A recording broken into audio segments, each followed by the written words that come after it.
கோடை விடுமுறை முடிந்து வரும் ஜூன் மாதம் அனைத்து பள்ளிகளும் திறக்கப்படும் நிலையில் இன்று திருவண்ணாமலை வட்டார போக்குவரத்து எல்லைக்குட்பட்ட 6 தாலுகாக்களில் செயல்படும் தனியார் பள்ளிகளின் பேருந்துகள் மற்றும் வேன்கள் திருவண்ணாமலை மாவட்ட காவல் கண்காணிப்பாளர் அலுவலகத்தில் உள்ள ஆயுதப்படை மைதானத்தில் சோதனை செய்யப்பட்டது. முதற்கட்டமாக நடைபெற்ற இந்த சோதனையில் திருவண்ணாமலை, கீழ்பெண்ணாத்தூர், செங்கம் உள்ளிட்ட பகுதிகளில் இருந்து சுமார் 340 தனியார் பள்ளி வாகனங்கள் சோதனை செய்யப்பட்டது.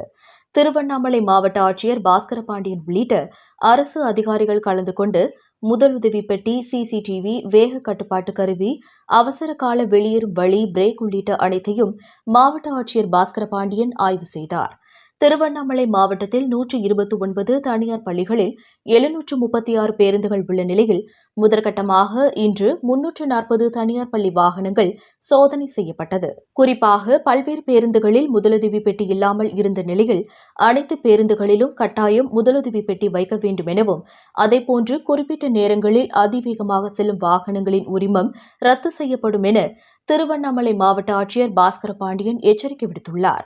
இந்த ஆய்வின் போது வட்டார போக்குவரத்து அலுவலர் சிவக்குமார், மாவட்ட காவல் கண்காணிப்பாளர் கார்த்திகேயன் மற்றும் வட்டார போக்குவரத்து அலுவலக ஊழியர்கள், தனியார் பள்ளி ஓட்டுநர்கள் கலந்து கொண்டனர். திருவண்ணாமலையிலிருந்து ரிப்போர்ட்டர் கோவிந்தராஜ்.